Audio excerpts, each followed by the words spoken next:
کجا بفهمیم یه دختر دوستمون داره؟ توی این ویدیو میخوام 10 نشونه از این که یه دختر ازت خوشش میاد و بهت بگم. شماره 10، چشماش لوش میده. شاید شنیده باشی که چشم‌ها دریچه‌ای به قلب انسان هستن و هیچ وقت دروغ نمیگن. از نظر علم روانشناسی هم میشه گفت این جمله درسته. چرا که احساس افراد عاشق به صورت ناخودآگاه در حالت چشم‌ها و طرز نگاه کردن اونها تاثیر میذاره. دخترها موقع صحبت و تماس چشمی با معشوقشون معلومه که چشم بازتری پیدا میکنن و چشم‌هاشون برق میزنه. سعی کن تو چشماش نگاه کنی و نگاهتو ندزدی. این کار نشون میده که اعتماد به نفس بالایی داری. شماره 9، حسادت میکنه. دخترها به حسود بودن معروفن و حسادت یه نشونه کاملا واضحه که دختر بهت علاقه داره. اگه دیدی یه دختر به این که با دخترای دیگه صحبت میکنی حسادت میکنه، احتمالاً به این خاطره که دوستت داره. ممکنه به طور واضح نگه حسادت کرده، اما سوالای زیادی در مورد اون دختر بپرسه، مثل اینکه از کجا میشناسیش و چه مدت میشناسیش، یا ممکنه درباره علاقت به اون دختر یا اینکه اون دختر دوست دخترت بوده شوخی کنه. همه اینا فقط تلاشیه برای اینکه بفهمه تو اونو دوست داری یا نه. شماره 8 هم اشاره میکنه که مجرده و تو رابطه نیست. در واقع این یه نشونه بزرگ و یکی از ساده ترین راهاییه که بفهمی یه دختر ازت خوشش اومده یا نه. اگه اون به یه نحوی بهت بفهمونه که تنهاست، به این دلیل که ازت خوشش اومده، شاید مستقیم نگه که من سینگلم یا تنهام، اما به نحوی بهت میفهمونه. شماره 7، بلافاصله جواب پیامتو میده.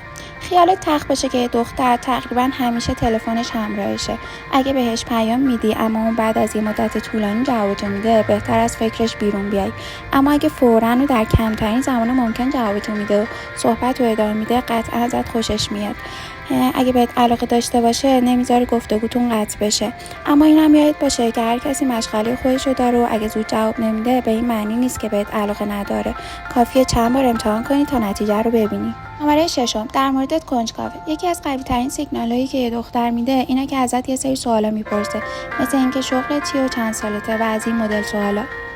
شماره 5، اون باید میخنده. شاید به خودت بگی هر کسی یه جوک خنده‌دار بگه طبیعتا بقیه میخندن، اما دختری که ازت خوشش بیاد به جوکای بی‌مزه‌ت هم میخنده.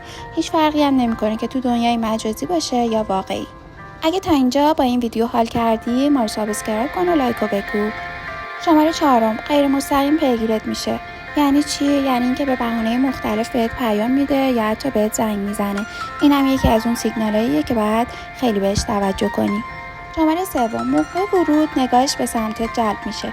این نشونه فقط در شرایطی کاربرد داره که اون دختر باهات همکلاسی، همکار یا به هر حال با هم در یه فعالیتی مشترکین.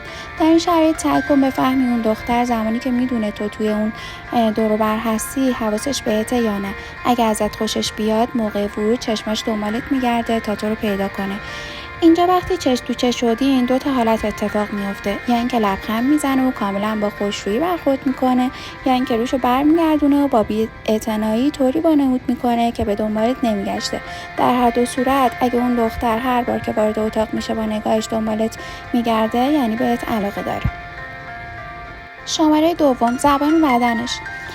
به لطف علم میشه از زبان بدن افراد چیزهای زیادی رو فهمید و اینجا هم خیلی اهمیت داره. مثلا بازی کردن با مو، دست کشیدن لای موها یا نوازش کردن جواهرات مثل گوشواره و لمس کردن دسته عینک یا تقلید از حرکاتت. مثلا اگه دستاتو روی میز میذاری، اون هم همین کارو میکنه، یا وقتی تکیه میدی دوباره همون کارو تکرار میکنه. شماره 1، اون برای تو همیشه وقت داره. دختری که ازت خوشش بیاد وقتی که میگی بریم بیرون، هی بهونه نمیاره که نمیتونم بیام و میخوام برم مهمونی و پدر بزرگم مریضه و از این مدل حرفا. باید بگم 80% مواقعی که دخترها از این مدل حرفا رو میزنن بهونه‌ای بیش نیست. البته برای اینکه مطمئن بشی تا 3 بار درخواست کن. اگه نیومد که بیخیالش شو. ممنون که این ویدیو رو تماشا کردی. اگه از این مدل ویدیوها خوشت میاد، کانالمون رو سابسکرایب کن و ویدیو رو لایک کن. تو ویدیو بعدی میبینمتون. خدافظ.